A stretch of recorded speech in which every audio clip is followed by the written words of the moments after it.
You know what? I am sick of this goddamn fake British accent. Let me just. Okay, I think that works. Yeah, so I'm back to normal. Normal. I think I said it correctly. Whatever. Okay, let's begin. In 1997, Kazunori Yamauchi constructed a track on the northern island of Japan known as Hokkaido. This island, full of forest, felt like the perfect place to make a track isolated from the people.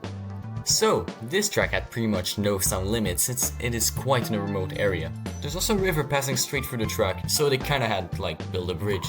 Because it was already a dam, so they couldn't just ask them to just leave. Because it was kinda already there, so yeah. Also, this was actually a pretty good thing, the fact that there was a dam, because all of the energy that they made in the dam was also used to light up the lights on the track, and also, for the paddock and stuff. So yeah. And also they had to make a tunnel at some point on the track because there was kind of a big hill and they couldn't just go above it because it's kind of not practical. This track kind of remains as maybe if the one of the simplest track of the Gran Turismo Association, if we ignore the ovals obviously. It was originally a 3 kilometers track that had one long straight, a bank corner turning left until a smooth but sharper bank left corner again, then passed over a bridge until it turned like the last one on the right. Then it would do the same but by the left. Afterwards it entered a tunnel, which I've talked about earlier, which led directly into a smoother right corner, and then came back to a sharper left corner. There was also a pit entry, but it started as soon as the tunnel ended, so entering it was kind of risky because you had to stay on the outside of the racing line. It was kind of dumb. So now that you know the layout, let's get into the lore. Let's get to it. So in Gran Turismo 1 or 2, the track wasn't that special, it was just surrounded by trees and, rock walls all around the track. So yeah, you couldn't really see the lake, but it was better than nothing. At least there was a track and it remained the same until nowadays. So back in the 2000s, for the third installment of the association, the track suffered from a lot of activists who were mad that the forest around the track had to be chopped down to make more cash and make rice fields around the track. So those idiotic activists decided to squat the whole racetrack, and by that I mean everywhere, and they would not leave until the project of chopping the whole forest was cancelled. In the end, the company did not care, because the corporations, they would never care about the welfare of everyone else, whatever. So they just chopped everything else. And although the track could have been used for the whole season, those brain-dead activists ruined it for everyone. So thank you so much! After the activists gave up in 2001, the Gran Turismo Association decided to take the opportunity of the wood cutting around and decided to renovate the track for the better. And oh my, the track looked probably 10 times better. First it was a brand new racing paddock that was installed, and it was so much better than the first one in 1997. I mean, high-tech garages, incredible VIP suites, and commentators' room. It was becoming serious as a track. It also got more safety railings that made it much safer for the public and the drivers. There was also a brand new bridge. It wasn't all that impressive, but it looked so much more better. There was also a new viewing bridge for the spectators on the left of the circuit.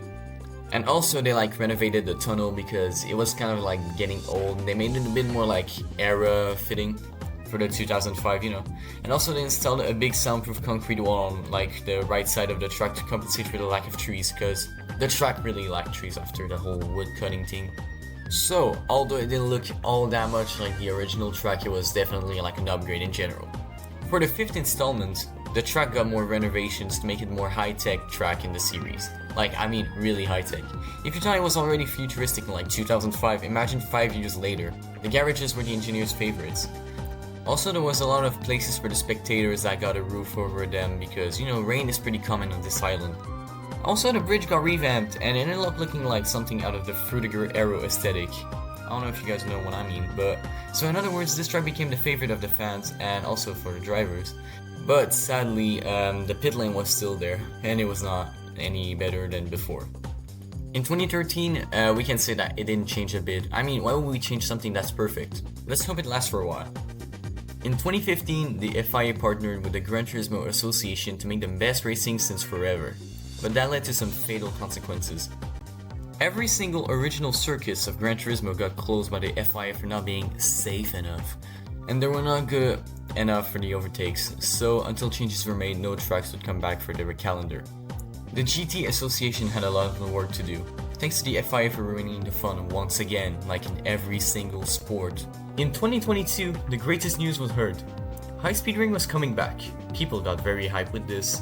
The beloved track was coming back, but slightly changed. For the better though. First, the paddock remained the same with some more modern things like flat screens, TVs, and LED billboards.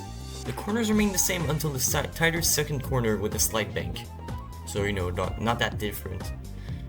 By doing this upgrade, well, the corner got tighter and a longer apex so that the overtakes could be more common and fun during the races. But overall the track remained identical. Still it took like 6 years to make all of those renovations. And that damn pit lane got fixed, finally. Now you just enter on a straight line. So this was basically like one episode of like a mini series of like plenty of I don't know, fictional racetracks of the Gran Turismo series. I'm planning to make like, the other tracks like Deep Forest, Grand Valley, and all that kind of stuff. Show on Discord. Okay, so yeah, thank you for watching and I'll see you next time. Bye bye.